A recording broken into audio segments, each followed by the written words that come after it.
And this video is about converting a color image over to a vector format image. As you can see, I've selected a little B here, so he's got basically 4 colors, well, 5 colors if you count the gray tone in the mouth. All you do when you have this image in is you right click on it, go to your outline trace, and choose the clip art option. Once again, you go through and make sure that you have the detail level that you want.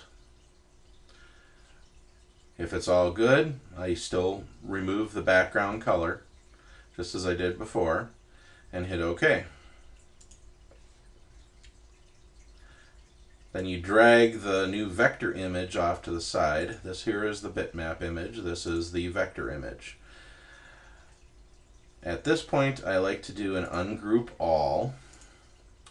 And then I left click on the clear color, which means there is no color. And I right click on the black. So now I see all my outlines.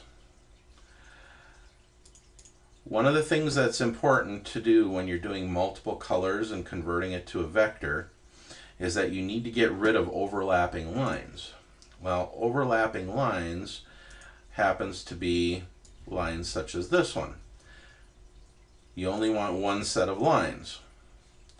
It's just the way the multiple color conversion works, so you just need to get rid of them. One of the easiest ways to see if there are any overlapping colors is you set your outline color to white and your fill color to black. Kind of lets you see where some of the lines are.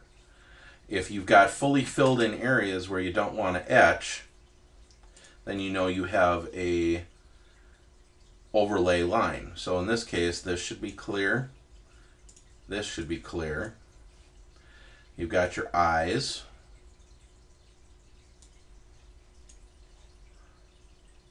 And actually, we're going to remove these instead. Then you got some issues with the mouth here. Again, if we want to take a closer look at our colored image, you just kind of figure out what areas you actually want to engrave. So in this case, these are the black lines, and these are the yellow lines. So we're going to get rid of that, and that, and that, and that as well. And we'll clean up the mouth a little bit too. For now, I'm just going to do this so you can kind of see how the correct cleanup is done. And I kind of did that a little backwards, so I'm going to undo and get rid of this one here. As you can see, it's not exactly a perfect science. So you might have to do a little bit of messing around. In this case, you might actually want to put these eyes back on here.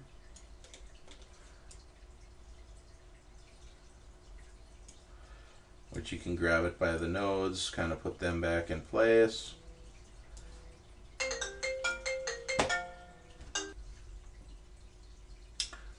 So now I've got a little bit of an issue because of that gradient in the mouth area. So I'm actually going to get rid of these colors right here, and I'm going to double click this, which will put me into node editing mode or vector editing mode.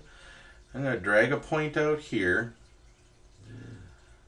right click on here, and I'm going to leave that where it's at, and I'm just going to kind of recreate the mouth of the bee like so, and this one as well. Zoom in a little bit.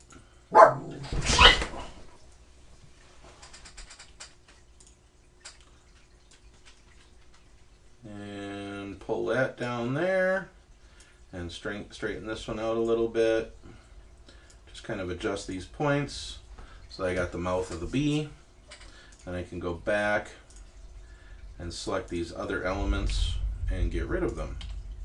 Oops. Except for that one, I couldn't get rid of that one. In this case, I got to go back into node editing, clean these points up as well.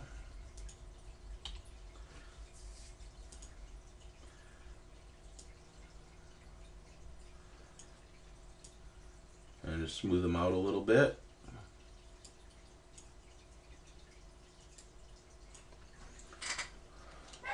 And there we've got our B outline. At this point, you can go get rid of all the other objects if you're satisfied where it's at. And your little B is ready for etching. And it's in a vector format, so you can size it down, size it up. Oh, you notice the eyes moved. So the one thing you would have to do here is highlight everything and group it again. So now when you resize, everything will move and resize along with everything else. And that is how you convert a color vector into something you can laser.